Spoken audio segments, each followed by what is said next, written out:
Purposeful Aging session. As usual, my name is Christina Kadama, moderating this session. It's a warm and very dull morning in Vugolovi. I hope you are all enjoying the same wonderful weather. It's not cold, it's not hot, so I call that a wonderful sort of weather. Wherever you are joining us from, Purposeful Aging team is delighted to have you and on time this morning. This is to our dedicated caregivers, fellow older adults, and distinguished guests who are with us this morning.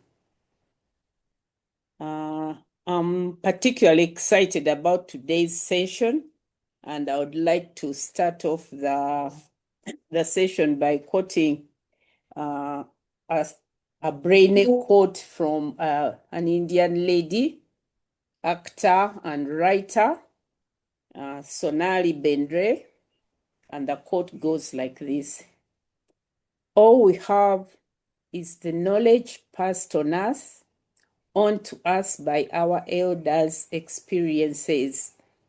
We inculcate and hardly negate. But to bridge the generation gap, one needs to adapt to the new while retaining the goodness of the old." Our topic has been deliberately chosen to empower older adults to believe in their potential, remain active pillars of our community, and continue building extraordinary legacies. Each of you, as an old adult, hold. To lead us through this journey, Purposeful Aging team is deeply honored to welcome back Dr. Jane Kavuma Kayonga. She's joining us for the third time. The last time she graced our platform, that was in August 22. She shared her touching lived experience caring for her own mother.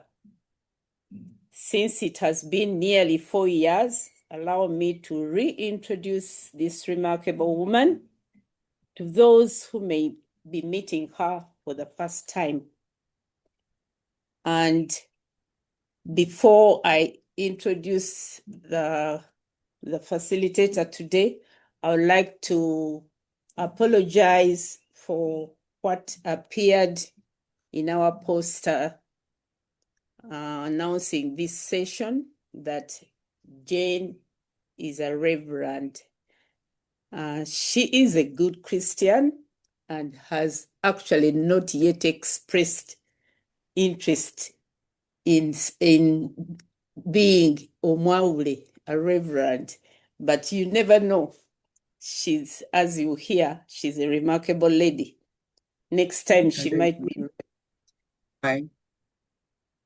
Dr. Jane, fondly known as JKK, is a medical doctor who has dedicated her career in advancing women's health across Uganda and Botswana.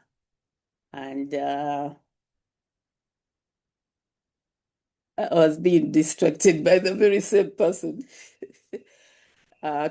She has devoted her career to advancing women's health across Uganda and Botswana. While she's technically retired, she's certainly not tired.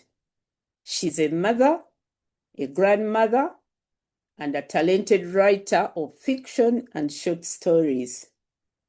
Beyond her professional accolades, she's currently a primary caregiver to her 94-year-old mother, who continues to age with grace and dignity. On a personal note, having studied with her since P7 through to the medical school, Makerere Medical School, she's a lively, open-minded soul and a lifelong learner. As I have said before, in one of our sessions, Robert Moore, 1960, would have rightly referred to her as a woman for all seasons. And without wasting more time, I'll ask Dr. Jane to greet us, and then I conclude the housekeeping. Dr. Jane, can you unmute and greet us, please? Yes, Dr. Christina Kadama. Nothing ever prepares you for such accolades. I get humbled when I hear you talking about me like that. And somebody who has grown with me all these years. I have no words to add, but just to say thank you very much for acknowledging my achievements, my purpose, and my everything for whom I am. But we've walked that long journey together, so somehow we feed on each other, and I'm happy about that. As you said, Yes. yes, we can continue. Actually, thank Okay. you very much. Dr. Jane is going to lead us for the next 40 minutes. And please, during this time, let us mute our mics and probably just continue in the chat box to note down whatever you would like to chat with the rest of us. During Q&A, which will follow her 40 minutes presentation, we'll invite you to raise your virtual hands and share thoughts directly with us. Without much ado, Dr. Jane Kavuma Kayonga, I left out Nanono deliberately. Please take it on. Thank you very much. Thank you very much, Dr. Christine Kadama. I'm actually very thrilled to be with you here, to be able to talk about something which I consider very important to me, and which I think should be even more prominence among us. Of going by what I prepared, I think I've shared it. Can you see it? Yeah, I'm we are going going through to by. speak. Yeah. Okay. I'm happy to have this opportunity to have a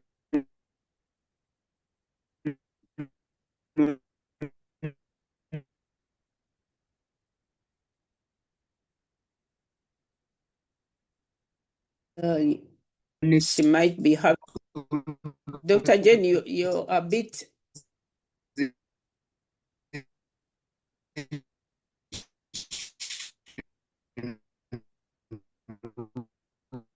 Dr. Jane, your internet is a bit.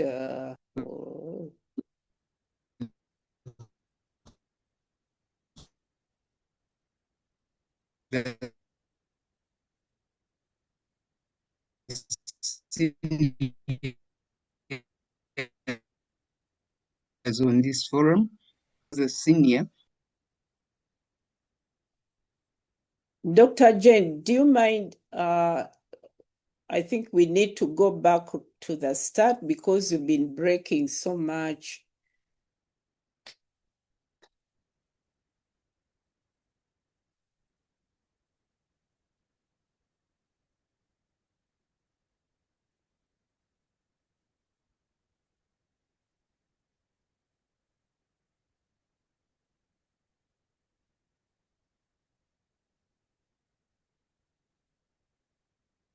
Please give us a moment while we settle this, trying to screen her presentation.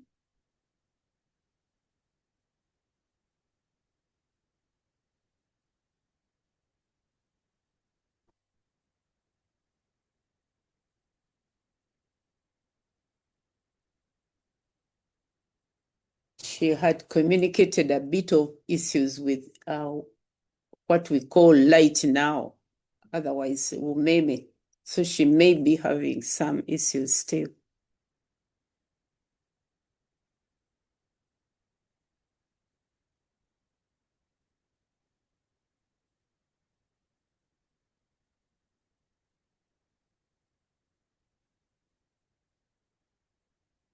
Hello, hello. Hello? Can you? Hello?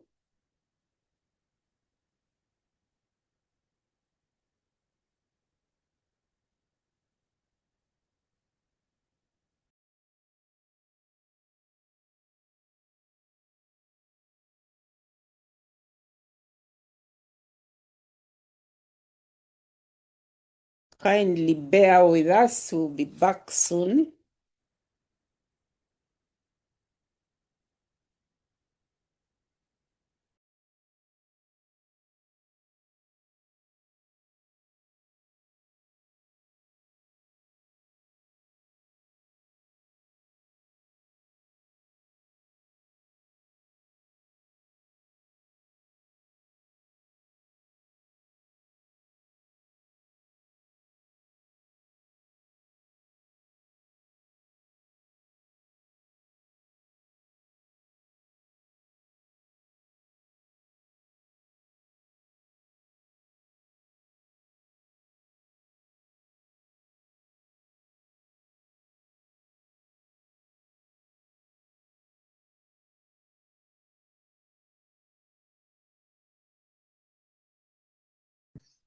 Hello, hello. Can you hear me now? Hello? Yes, we can hear you, Dr. Jane. I'm very sorry about that, but I can't help it. It's beyond my control. You're welcome. You may have to put my presentation up and then because of the interruptions, it's the internet and I cannot change it. We can't use Wi-Fi because we don't have power. So I was relying on my phone. I'm extremely sorry. It shouldn't have happened. I wish I had gone to a It's good okay. place. We are going to handle that. Okay, let me continue. So the video, I've just taken it out, so maybe I will just hear the voice. It would just help a bit. Yes, that will help a lot. Let's stay now. So we go back right from the beginning, I think. Okay. All right.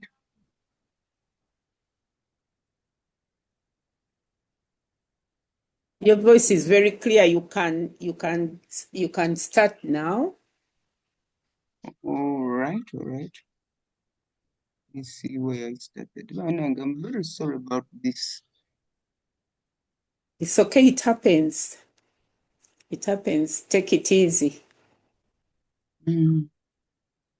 Okay. It's now. Right.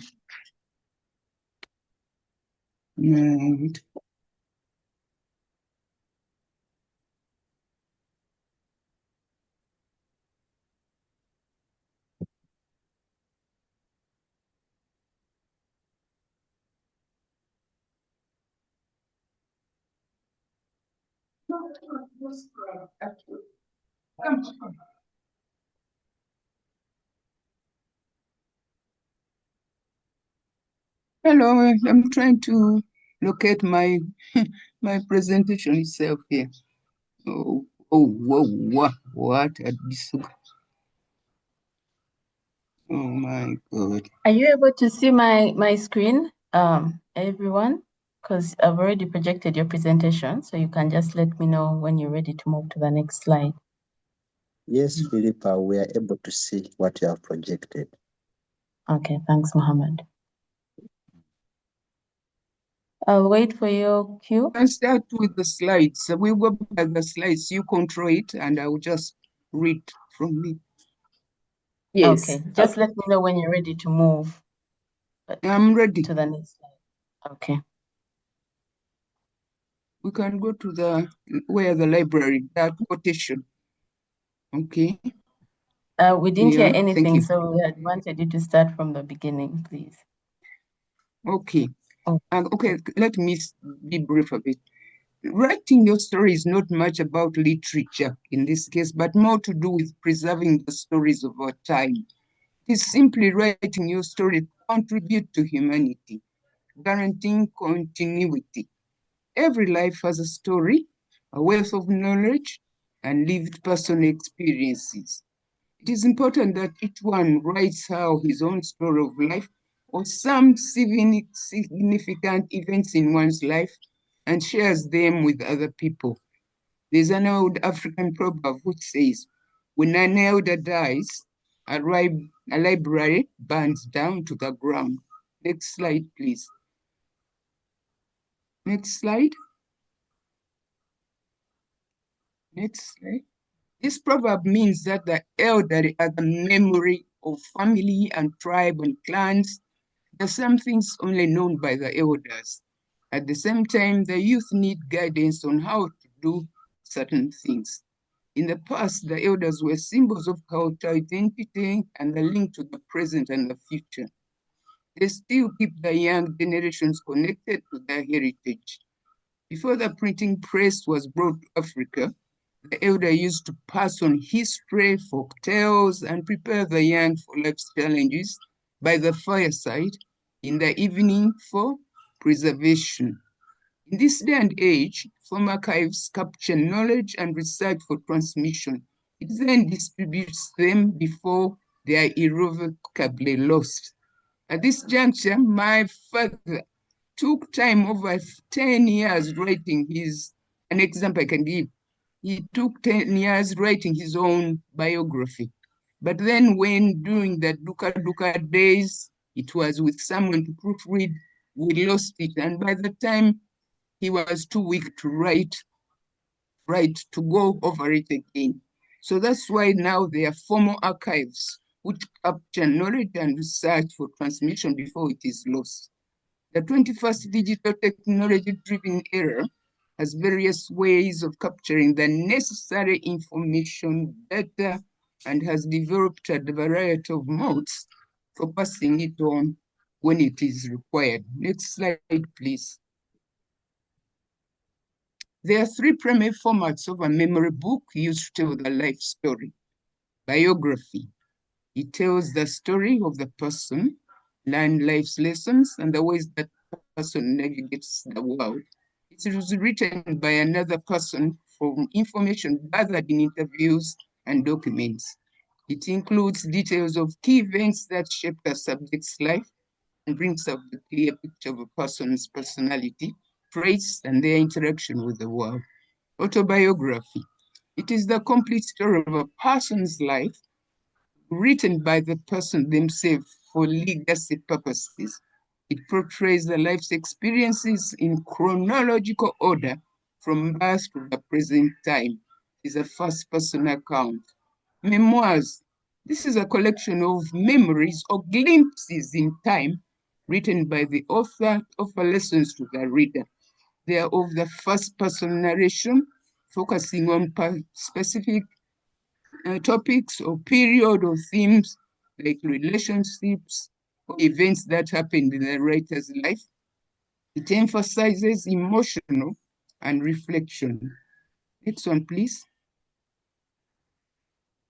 For anyone wanting to tell her story among us here on the forum, do not get bogged down in these details.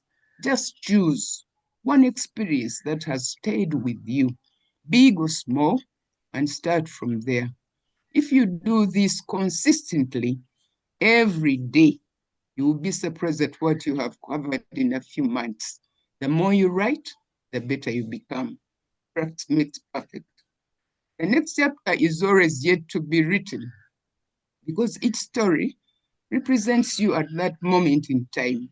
your feelings, your thoughts, and imagination.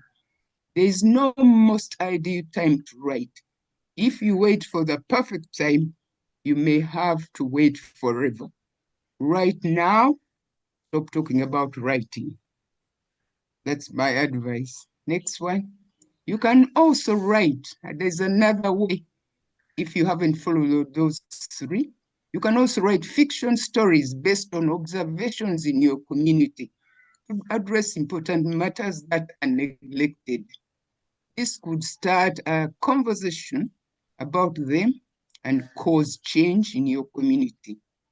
There's that Bible quote from Ecclesiastes 11:4, verse 4 says, if you wait until the wind and the weather are just right, you will never sow anything and never harvest anything. It emphasizes what I said, that right now, the best time to write is now. Next slide, please. This is a platform of elders, anyone from, let's say, 60 years old. So by the time any one of us is 65 years of age, we have a vast collection of sounds, sights, smells, feelings in our own libraries. And the best way of sharing them is by storytelling. Share it with the family, the community, and globally. You have also gained a lot of wisdom from your lived experiences that you can pass on to the young ones. YouTube and TikTok have many such clips which can be expanded into long stories.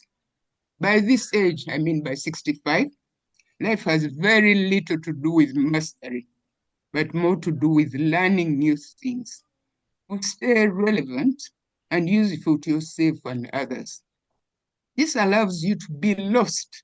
It is to be lost in something you find enjoyable, and writing could become one of these enjoyable things to take on. Next one, please. And this is another way why you have to write stories. Write stories to make your voice heard. If you feel you are left out, or write stories you want to read but cannot find. By that I mean that if you look around and find there's something we are not talking about, you can write it in your biography. You can write it in a fiction story based on that. And you can write to preserve your legacy, your culture, and roots.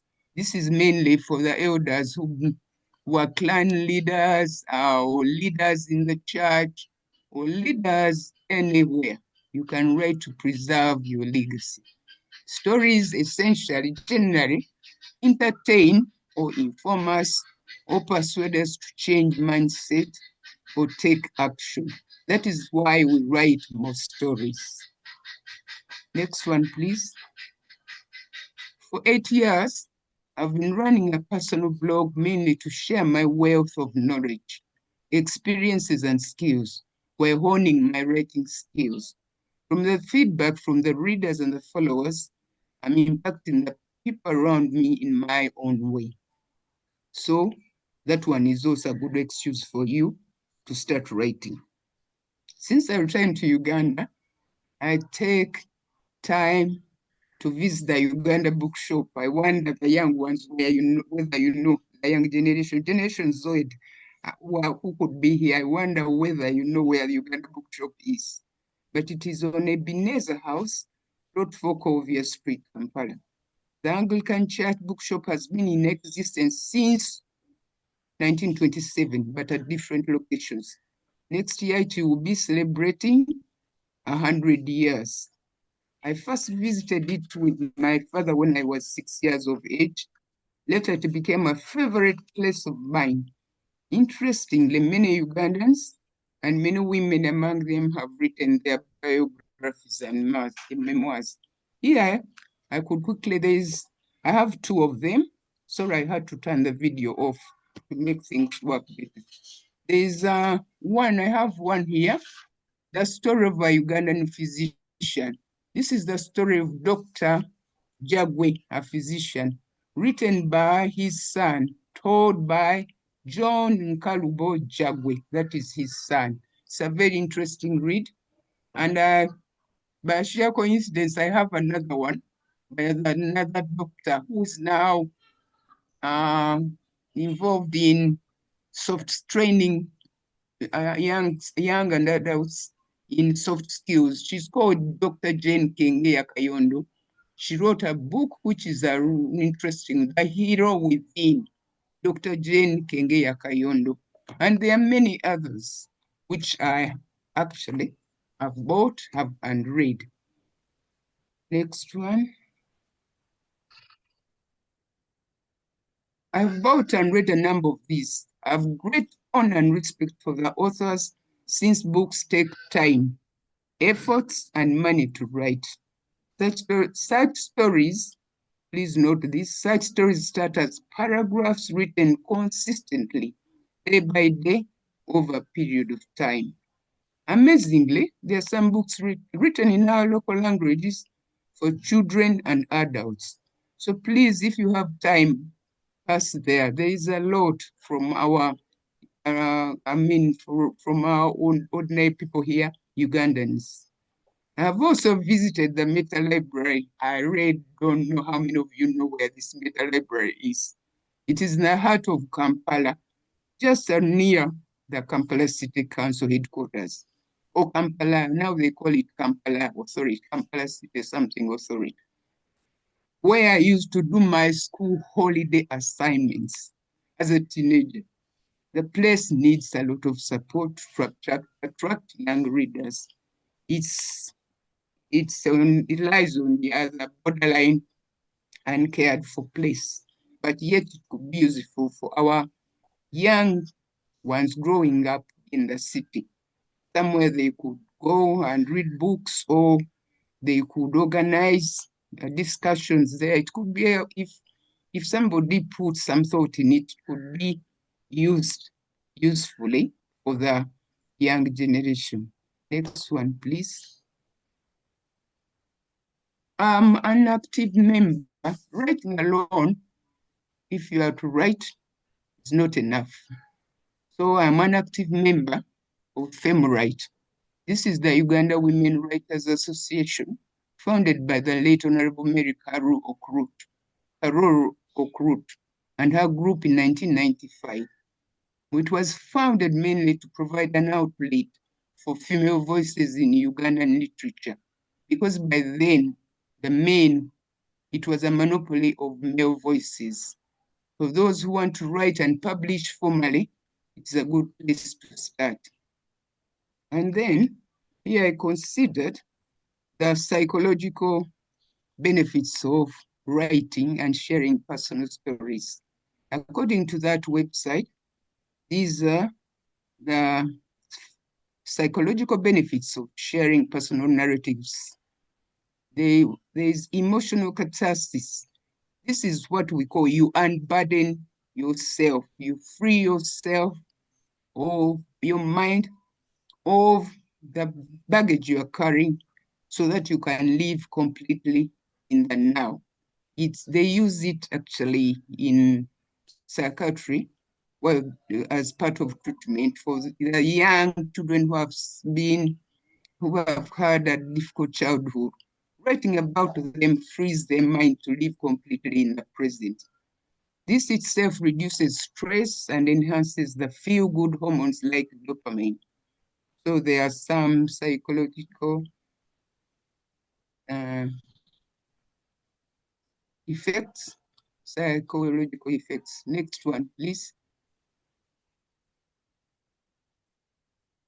Oh God. Now, has the power gone off?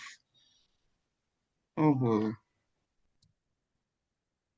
It helps to process trauma. Writing about traumatic events woven into your life story helps to make sense of them and finding meaning in difficult events. Validation and self-worth.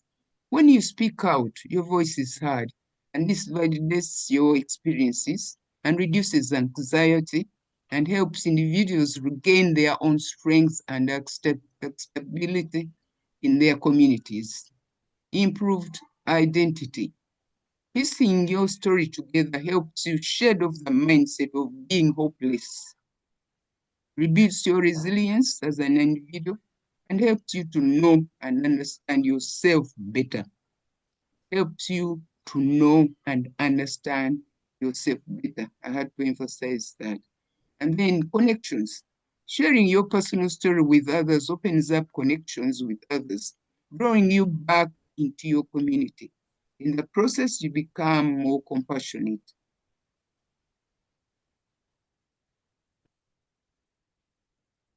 I hope the network hasn't gone on. I can't move to the next one.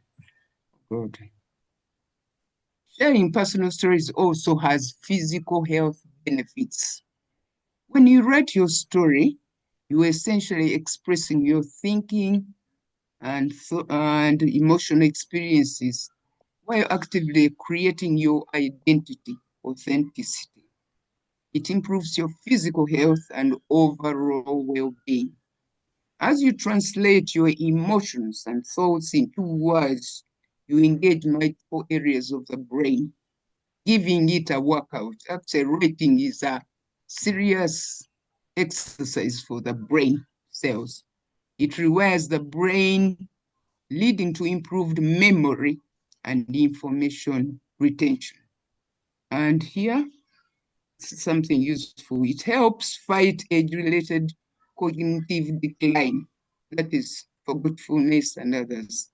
As the brain organizes your thoughts and emotions into a flowing story, it enhances your mental clarity and helps you to identify patterns in your life. My own experience as a writer. Above there, I told you about my father's lost manuscript of a whole autobiography.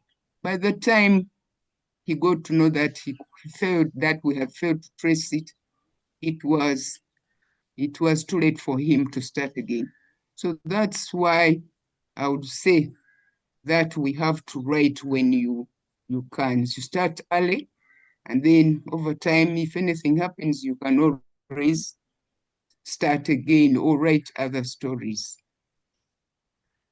Next one. I think the internet here is still slow. In the 21st century, writing has been made easy in this digital age. The different modalities that one can use to tell one story today are many. One of them, the original one, oral transmission.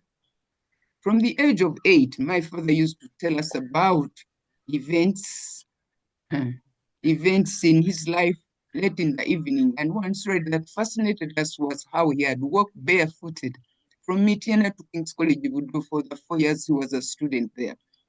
The spell was only broken when much later in adulthood, I read that the students from Chigezi, Western Uganda, would take 2 weeks to get to Budo. You see, at least I know my fathers used to take 4 days, but those from Chigezi used to take 2 weeks. So that is something. If it wasn't documented, we wouldn't know about it. Now our grandchildren complain when their parents go 15 minutes late to pick them from their schools. So that's something to learn about. For so long, writing down the story word by word has been the dominant way of telling one story. And the introduction of the personal computer into homes in the 80s opened up a new approach in writing stories. Go to the next one. As of now, you don't need to be a writer. This should be clear to everyone on this platform. As of now, you don't need to be a writer to write your story. Just embrace available digital technology tools. As a voracious reader and writer, I'm saying that this is the best time to write stories. Digital technology has removed near all traditional barriers, making writing faster, more accessible, and more engaging than before. There are digital tools for almost everything. enabling you to preserve your unique voice and experiences forever. You can speak and record your memories. There are tools to organize your story, tools to allow family members to contribute to your memoirs. You can write actually from any place, anywhere. You can insert photos, videos, and voice recordings. Digital memoirs can be updated and edited or expanded anytime. You can self-publish and share a story with a global audience. That has never been heard of in our times, maybe up to 2000, but now it's so easy. And now there's this artificial intelligence. Yes, AI has become a co-writer and a prompter. It prompts you to write. But I should caution you that for now, AI is not able to express your feelings or your emotions. So if you don't use it properly, you end up outsourcing your critical thinking, and your unique story will be lost in the standard patterns of writing. What AI does, it goes through several written stories and then it comes up with a standard pattern of writing a particular story. So if you use it to do that, your story will be lost. Your voice, your unique story and voice will be lost in the standard patterns of writing. I should emphasize that. I, for one, write my stories as I want them and use AI tools to improve the presentation. AI is an essential tool in writing, but it should not replace your voice. I've found it useful in increasing my productivity, like refining the final touches. But please don't outsource your thinking, your feelings, the way you felt about the teacher who threw something at you. The AI may not express it as you want. Social media, yes, social media has turned many of us into writers of some sort. It provides instant global circulation of written stories and allows immediate audience engagement and creates new interactive narrative formats. It enhances readers' engagement with the writers, which is essential in improving storytelling. There are also platforms and blogs that help anyone to become a writer. Online short courses in the basics of writing stories are available. Next one. Some tips to get started on documenting one story or a story of a senior under your care. There's no, as I said, I'm just repeating this, as I said much earlier, no perfect time to start, just get on it. Be consistent. Develop a discipline to write at least a paragraph each day before the day gets too busy. Be determined to finish it in a given period. Find one or two people or grandchildren or Vazukulus to make you accountable. This is very important. Like AI, they can prompt you and say, how far have you gone? So they will keep you on the track and you'll be able to cover more work because there's somebody interested in knowing how far have you gone. Next one. When writing, please use simple language to write the story so that it can be understood by a wide audience. For the senior under your care, if you want them to write their stories, start on it. They should start themselves early while their minds are still alert. A friend among the grandchildren of Bazukulu can do it better by recording the storytelling by video or audio. Reading and writing, this should be, we should remember the reading and writing go together. Alternate the two to keep the one writing the book or the story interested in what is going on. You can read extracts from another senior's story to encourage this one to go on. And you have to move at his pace and rhythm while helping her or him to understand that it is her story, not yours. So please, she has or he has to own his or her story. The key areas where the family and carers can help seniors with to get them tell their stories. This is in the final, suppose it was left too late and you want that elder, like my mother, if you want to make her get more stories, her story from her, this is the best way of doing it. You have to explain to her that creative work like written stories, paintings are gifts to the world. This should be explained clearly to the elders to be persuaded to tell their stories. If you told her that your story is a gift to your children and grandchildren, I think she will be persuaded to be part of it. For the heads of clans and tribes, they should be persuaded to write down the knowledge they have gathered over the years, as they are considered to be the libraries before the libraries burn down. The carers can read them books in their local languages and encourage them to write their own. Once they have been persuaded to write, they should be supported and prompted to continue. Next one. And we have to create a safe, comfortable environment that encourages remembering or reminiscing. Record sessions via audio or video to preserve their unique voices and expressions, and often play these back to them. They would love them, and it will be an encouragement for them to continue with the project. Choose the most appropriate time for the person when she is a mental or he is mental alert and strong, like the mornings before she gets tired. Avoid times when the person is tired.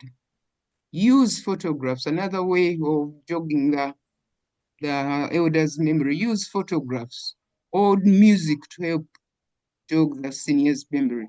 You can even read old letters in their collection to bring out the memories. You have to build trust with the senior over time to keep her or him engaged fully and sustain the interest over a period of time. Practice makes perfect. Ask about favorite things like food, songs, adventures in the past, and friends.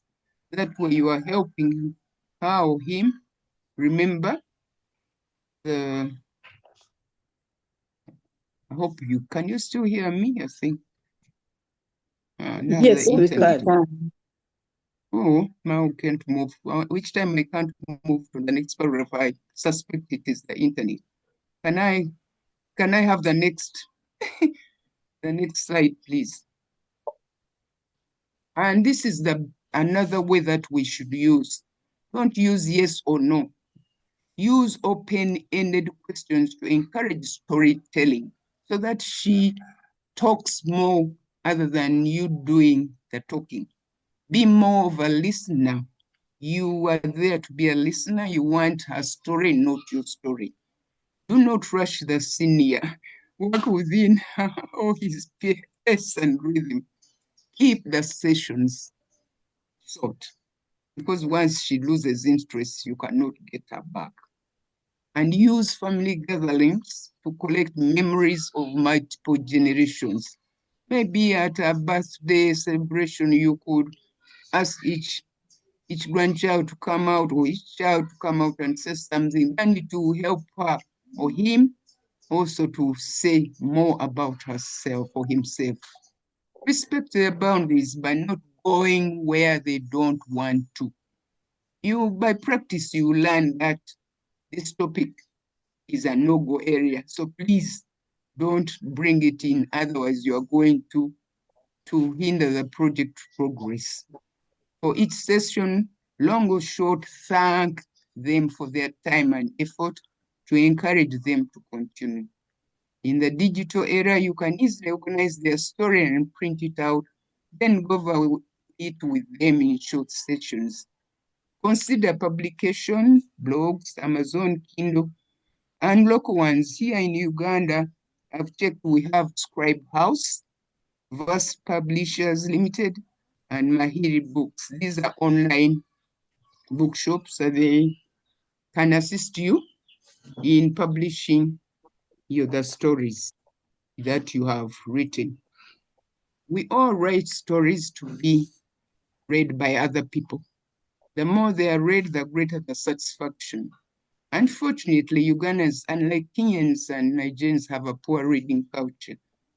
As we encourage people to write their stories, we should also take the responsibility to go into schools to donate reading books and to teach primary school children to read and explore the immense values of becoming regular readers from a very tender age.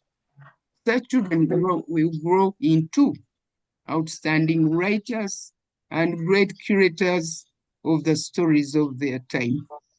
Let me conclude by reminding each one of us that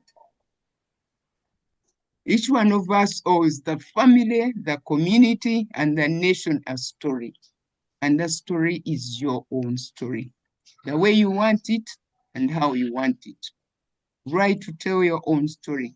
If it sells and makes you money, it is an added bonus. So my first and final question is, have you been empowered enough to start writing your life story tonight? Over to you, Oh, Dr. Christina. thank you so much, Dr. Jane Kavuma Kayonga. I have been empowered. I don't know about the 23 other people online, but I have been empowered and I've been touched at very many points during this presentation. Particularly thrilled to see that there's someone who has been writing in the chat room who has we have similar points.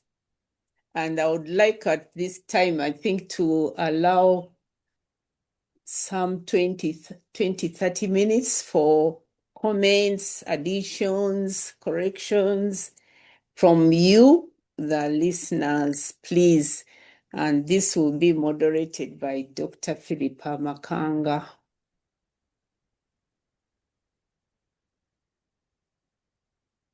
Thank you very much, Dr.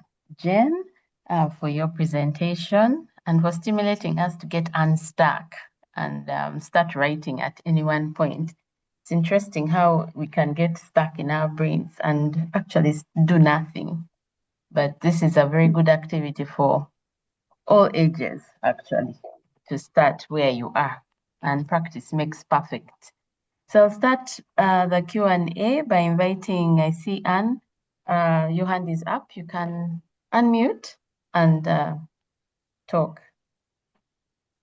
Thank you so much, Dr. Philippa. I think you're also a doctor. Good morning, everybody. I'm so happy to be here. This time I made it. Usually I miss out and listen to the recording, but I'm glad I made it. And I'm so grateful that Dr. Jane Kavuma talked about my dad, my hero, and my brother, Dr. John Jagwe II, who wrote the book. So I'm so happy. I've always been dilly-dallying about writing a book. When our mother passed, I realized we need to write something about my mother, Mrs. Jagwe. And she was the best storyteller in our family. We would sit and laugh. She would tell us all sorts of stories.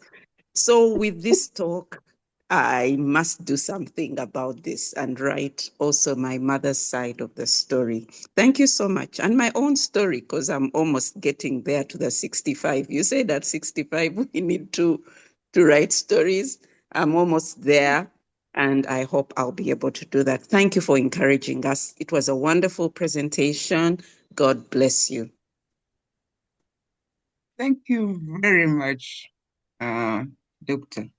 I'm so happy. I just picked, because I love books. I just pay. Even at the airport, these duty-free shops, I just paid for books. But I could think about buying a pair of shoes, but books. So I have a collection. I'm so happy this morning when I picked, I just got on the shelf and I saw your father's story and I didn't know. I'm so happy. It has encouraged you. And I knew your mother too. So please, you owe us her story. Please, Anne, you owe us your mother's story and yours later. Thank you very much.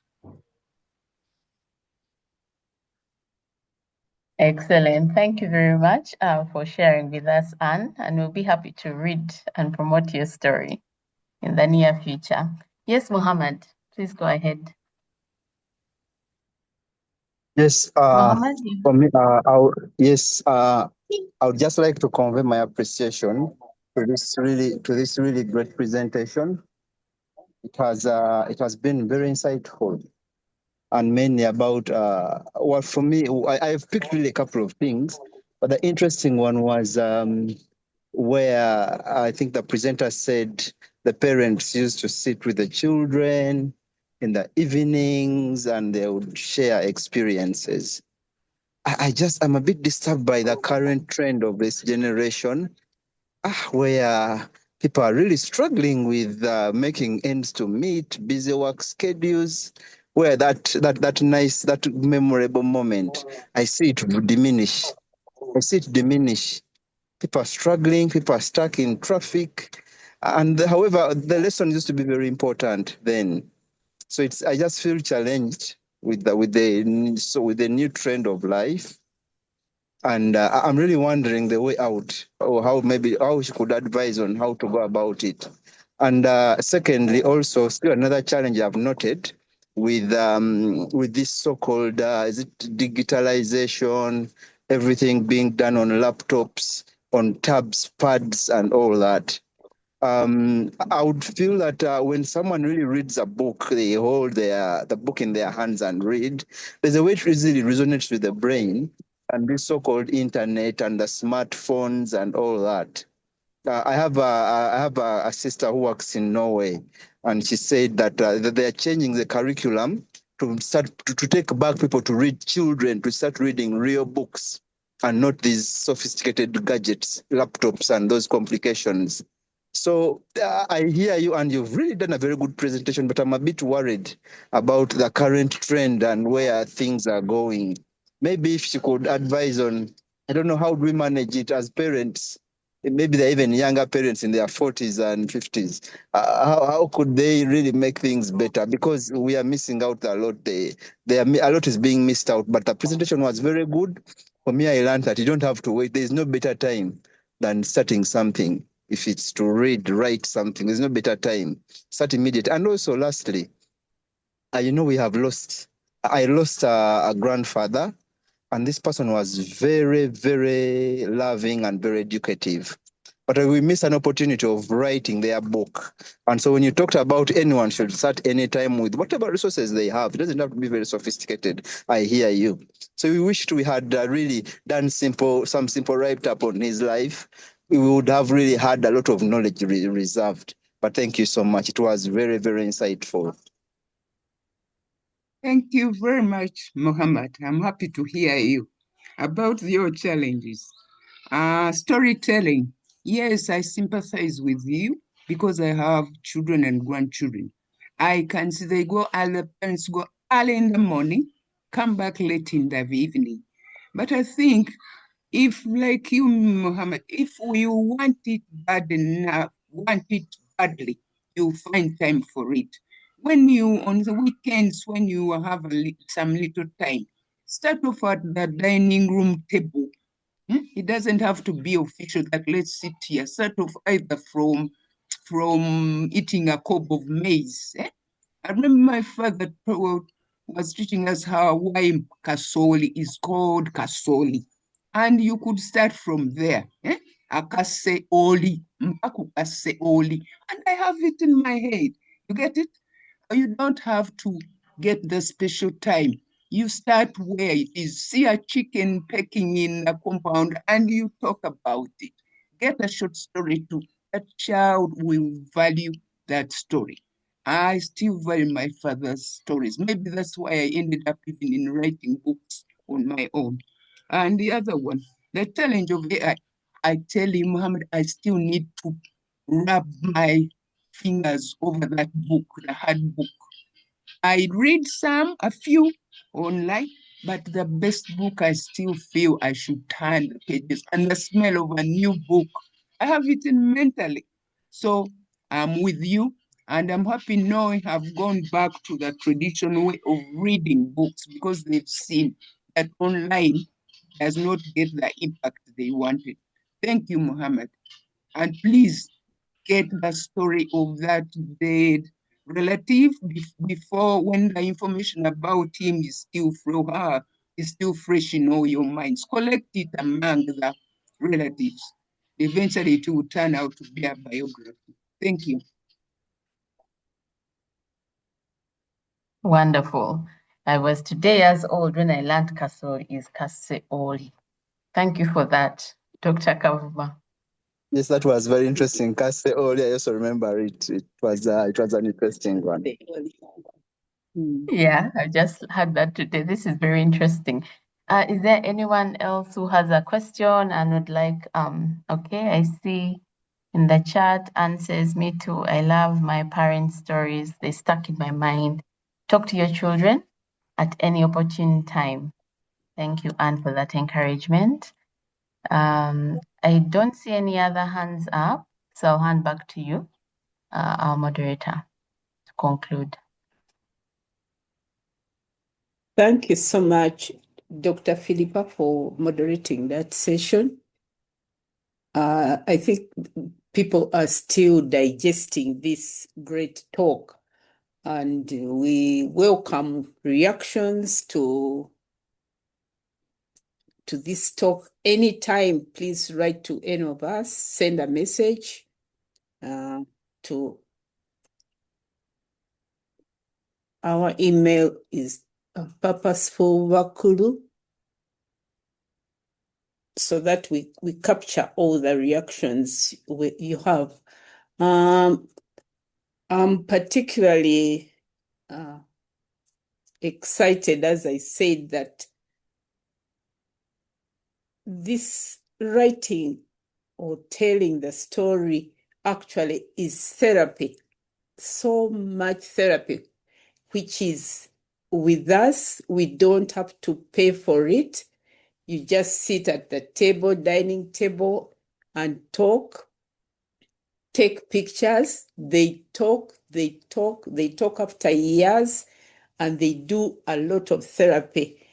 I don't know if we have a psychiatrist online, but I know these are things they use, especially in times of loss, to help especially the children express themselves and get to terms with what is happening. We take pictures when we actually maybe have nothing in our heads. Just say, let me take these children. The grandchildren are playing here and there. But stories come out of those pictures many, many years to come. As I said, I was touched because of what Anne Bachaita wrote in the chat box about Dr. Jagwe. Dr. Jagwe was our teacher in the Makerere Medical School. And, you know, the mention of his name, you just reel back through all those tips. He would tell you as if it's in passing, as if it's a story, you know, nothing written in a book, but he tells you something as you go around from bed to bed, and they stick into your mind. You see them come to reality. And as I've said, this is real therapy to us as elder adults. Now, there is also the other side of purposeful aging, where our caregivers have to help us to bring out our stories. As we've been advised, choose the right time, choose the right mood. You can play some music. I think there's something projected on the screen where activities by a caregiver help the elderly to come out with their story, and also be patient to listen to maybe for 30 minutes of someone who is seemingly talking about things you cannot imagine, things which happened long ago. I know I've listened to a muzukuru who could not believe that people used to be carried to school, while Dr. Jane Kavuma's father walked to Budo. The grandfather of Dr. Philippa was carried to Budo from all the way from Gagadumile. And this thing has tickled one of the grandchildren so much that we are actually trying to get a picture of, people being carried over kutia, strapped on two long poles. And that was the mode of people going to school. Now, this very guy goes to school in a car, by car, he's taken by car. They have not even walked a single day to school. So there are so many things we learn, and we are helped at different times. Those very young grandchildren are actually helped to grow their memories.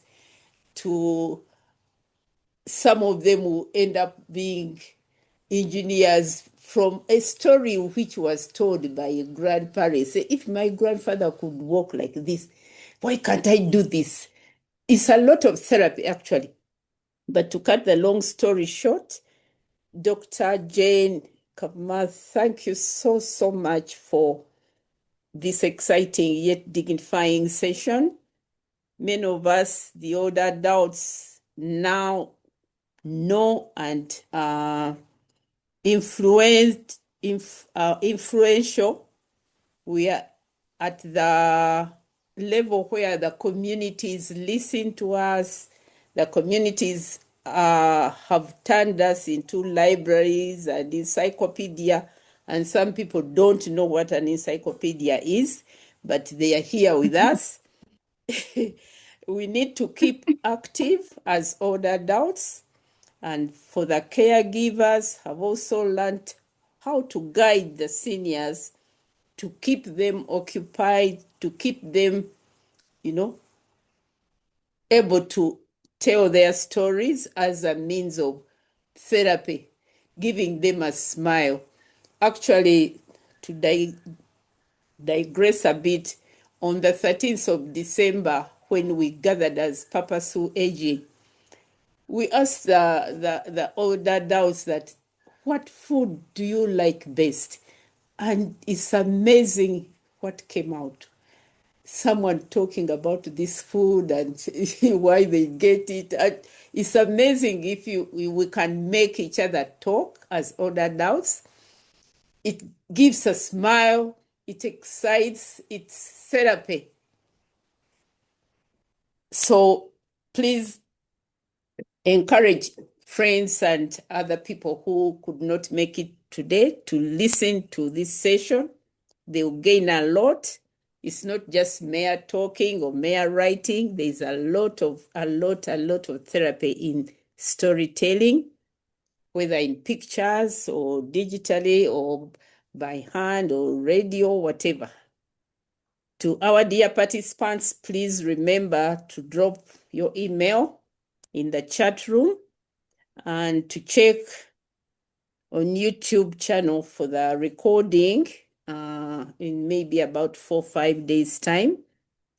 And please remember to tune in on the 30th of May 2026 for the session. This time we are going to talk about the chemicals in the food chain. And this is very important. Don't think that you are too old to change some of your habits or to adapt some new habits. We are changing and new things are coming on all the time. We have to move with the times. Thank you so much, everyone who has tuned in. Muhammad, is your hand still up or is an old hand up? Yes, sorry, this is another hand. And Okay, I please just go ahead. wanted to appreciate the point you have mentioned of when you write something, it is kind of like therapy, and it's also a point of a time or moment where you get to reflect. I just want to give my experience where someone asked me they wanted me to write about my personal finances and how I've gone, what lessons I've learned with them, and how maybe I think I have done better, or the advantages and disadvantages of it all. And now when I sat down yesterday to write a few things about it, I reflected internally on myself, and there I could see some mistakes that I had made, some good things that I had made, a time I had never really acquired in life, because always you're doing this, you're doing that, you're in this project, you're in the other. When I sat down to write this for someone, it was a younger person that I was supposed to, who asked for it. I tended to reflect a lot about myself. And in that reflection, also when you actually say that, when you start writing about something, about your life or about something, it's a moment of reflection and also therapy. I somehow felt good about myself. I reflected on some errors I had made, and I said, oh, I made this error. But I also was happy about the achievement. So I really had you on that. That was just my experience yesterday. That is why I just wanted to just mention this, just to highlight that you really touched my personal experience yesterday when you said about what I had yesterday. Yes, thank you so much for that. And then, of course, lastly, it talks about you also hinted about the experiences. The grandfather who walked. The people in Mitena used to walk 4 miles. The other in Chigeze would take 2 weeks. And that really, I also look at my experience, where maybe in our generation, when I was young, I used to take a taxi. Our parents used to board us, Morinye, Mugenda, and then they would wait for us in the evenings. And then now things change when you go to secondary school, where the Chigezi people would stay 2 weeks to go to Budo. Another generation, people took 4 days to walk to Budo. Our generations, you would be dropped by our parent. I happen to have been to Bodo also. I would be dropped by my parent. And then, so when you get to reflect all these things, you really start appreciating. And maybe, like you said, when you tell these stories to the younger people, they're able to appreciate and know where it's coming from. So lately, there is the issue of these mobile vans that take younger children to school. It is also there. But when you share this with experience,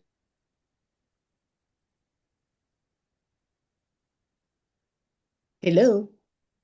with people tend to reflect, especially, and they stop taking, sorry about that.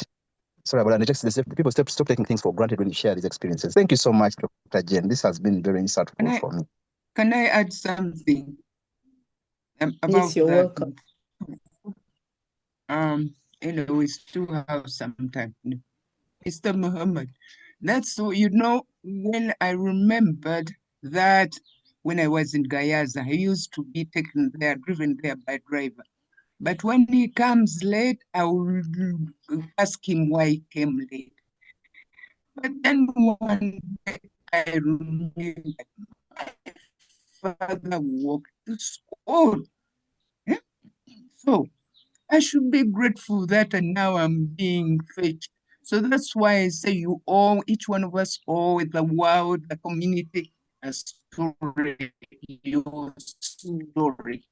Now you see how we are comparing. Dr. Ivan from Busoga was carried. Others walked barefooted. Others never went to school altogether. You see, the majority. So you see, those are the sort of things that is generation to guarantee continuity, connecting generation, one generation to the other. It will make us appreciate who we are today, and our grandchildren, great-grandchildren will also appreciate whom they are, because they say, my father walked through good and got to understand the value of education. So that is why they say, I am because they were. I think you've heard of that term. I am because they were. That is why it requires us to write our stories. Thank you. Thank you. Over to you, Christine. Thank you very much. Thank you very much for the addition, Dr. Jane. No. And Dr. Mo. No. Yes. Yes, I was concluding. I called Dr. Muhammad. I don't know if I'm wrong. We need to know each other more. Thank you very much for the comments you added on. And I just wanted to add on a little that when we are taking the sleepy, tired children from school to home these days and we are in the traffic jam, let's use that time to chat. Please learn to switch off the car radio and don't let them use your phone. Use it as a time for family to chat, talk about what the day was like, what the teacher was, saying and all that, how the teacher said it, what they felt, what their friend did. This is maybe the only time you have, given the circumstances we live in these days. I remember I listened to the president of Uganda Medical Association, Dr. Simwe, saying that when he's going back to somewhere in Mukono State or something, he actually stops and buys Chikomando, Rolex, and they share with the children. So now he knows the best Chikomando maker, the best whatever. So as you move, you use that time to meet the needs. One of the needs is time to talk with your children. We no longer have time to talk at table while we are eating because by the time you get home, they will be dead tired and they will just wash and sleep. And I think someone, Dr. Dallin, was communicating that he loved the stories which he used to share during dinners and all that. So thank you very much. I think we might talk for a long time given this topic. But thank you so much, everyone who has contributed, who has listened, who has shared their stories. And we have all been empowered and encouraged and stimulated. So we'll soon be sharing stories. I just wanted to remind you that there is a book launch, I think of Mr. Bagaine. He's a lawyer. I think he's a surveyor. Bagaine, he's launching a book next week. If you have 150,000, you can go and attend. But if you don't, be aware there is a book launch. There have been a lot of seniors launching books, which is very, very encouraging. And we should be part of them. Muhammad, your hand is up or your hand is down? It is down. Okay. Thank you very much, all of you. Thank you, caregivers. Thank you very much, all the adults. Have a blessed weekend and see you on the 30th of May with another exciting story session. Bye-bye.